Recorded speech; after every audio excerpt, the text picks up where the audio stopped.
Lihat guys, kipas ini kecil banget. Bahkan di genggaman tangan bisa nggak kelihatan. Desain kecilnya ini memang dibuat khusus biar mudah dibawa kemana-mana dan tetap nyaman digunakan di tempat umum. Ini dia kipasnya, mereknya Hayasuyo, tipenya Kazenoko 03 dengan warna two tone, ungu dan abu-abu. Untuk fitur-fiturnya nggak ada yang aneh-aneh sih. Nggak ada fitur power bank dan nggak ada cooling peltiernya. Intinya image dari kipas ini yaitu sebagai kipas kecil yang easy to going dan baterainya awet. Mari kita unboxing ada apa aja isi di dalamnya. Ini dia, di dalamnya terdapat bonus sarung jempol buat main game dan stiker beruang pink seperti ini. Lumayan juga nih, dapat 2 bonus. Terus ada kipasnya serta ada kabel USB-C-nya juga, serta ada lanyard buat gantungan. Ini bentuk kipasnya seperti ini, mini banget ya, panjangnya cuma 9,5 cm dan lebarnya cuma 4 cm. Untuk beratnya sekitar 80 gram. Bagian depan ada 2 tombol, bagian atas tombol power dan bawahnya tombol level kecepatan. Pencet tombol power untuk menghidupkan dan kipas akan hidup di level 1. Pencet tombol level untuk menaikkan putaran kipas. Setiap dipencet akan naik 3 lipatan 50. Biar bisa lebih bebas pilih tingkat kecepatannya, tekan dan tahan tombol level.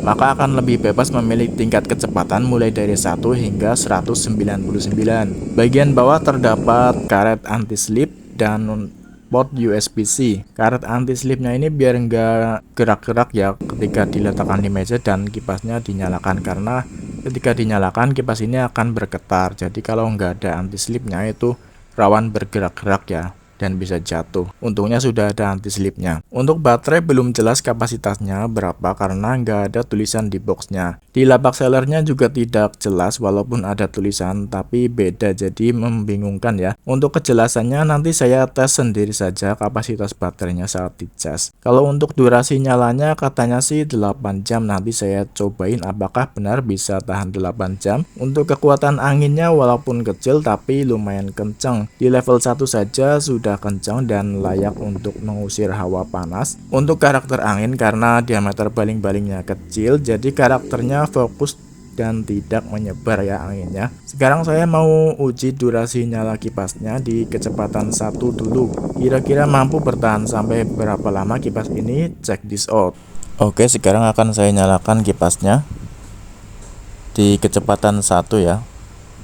Itu tadi masih 21, saya setting dulu di kecepatan 1. Ini sudah kecepatan 1 dan hidupkan stopwatchnya. Stopwatch sudah berjalan dan kita tunggu sampai seberapa lama di kecepatan 1 ini mampu bertahan. Di waktu 4 jam lebih 9 menit kita lihat kipasnya masih berputar ya, dan sisa baterai tinggal 41%. Kira-kira mampu bertahan sampai berapa lama lagi ini kipasnya? Kita tunggu saja. 4 jam 24 menit tiba-tiba baterainya drop langsung ya, langsung ke 1% dan sudah kedip-kedip seperti itu. Sepertinya udah nggak lama lagi ini kipasnya bertahannya. Akhirnya kipasnya mati di waktu 4 jam 25 menit ya. Dia sudah mati kipasnya, baru saja mati ini. Saya coba nyalakan dan cek baterainya. Baterai tinggal 0% dan sudah nggak kuat lagi untuk dinyalakan kipasnya. Oke, 4 jam 25 menit tadi matinya. Ini sudah saya cas dan sudah full 100%. Untuk waktu pengecasannya 1 jam 52 menit dan kapasitas baterainya 1224 mAh ya. Oke, ini aktual datanya. Sekarang saya akan menguji untuk kecepatan maksimalnya, yaitu di kecepatan 199. Akan saya setting dulu di kecepatan 199. Ini sudah 199 dan saya klik mulai untuk stopwatchnya. Kira-kira mampu bertahan berapa lama di kecepatan maksimalnya ini. Kecepatan maksimal di menit 30-an. Baterai tinggal 48% ini ya, 48% di 30 menitan di kecepatan maksimalnya. Oke, kita tunggu saja.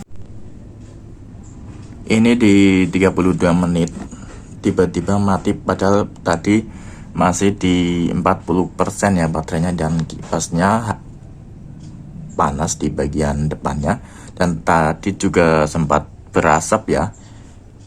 Saya nyalakan lagi. Cepetan 1 dia nggak hidup, baterainya masih 45%. Tadi sempat berasap dan bau gosong motor dinamo juga nih. Jadi kipas ini ternyata nggak bisa buat dipaksa berjalan di kecepatan maksimalnya dan digunakan dalam waktu yang lama ya. Ini kebakar motornya, ini nggak hidup lagi, sayang sekali. Jadi kalau kalian punya kipas ini jangan dipaksakan di kecepatan maksimalnya terlalu lama ya, karena ini di 30 menitan dia gosong motornya. Kalau mau dipakai di kecepatan rendahnya saja sudah cukup. Ini kalau kecepatan maksimalnya dia gosong. Ini tadi gosong. Setelah mengetahui kipasnya mati di waktu 32 menit di kecepatan maksimalnya, saya bongkar dan ternyata yang kebakar bukan motornya, melainkan komponen 2 ini nih. Komponen kecil-kecil 2 ini nih yang kebakar. Ini yang kebakar ternyata ini yang keluar asap tadi ya. Untuk motornya sepertinya masih bisa digunakan, tapi sudah malas maling ini, nanti bangkainya saya buang saja. Nah, jadi komponennya yang kebakar ya nggak kuat, mungkin karena terlalu panas dan sirkulasi udaranya itu nggak ada, jadi ya mati. Untuk baterainya baterai yang seperti itu tadi. Nah, ini untuk kesimpulannya, kipas ini ya worth it ya, 80 ribuan. Tapi kalau mau beli kipas ini jangan dipaksain di kecepatan maksimal dalam waktu yang lama.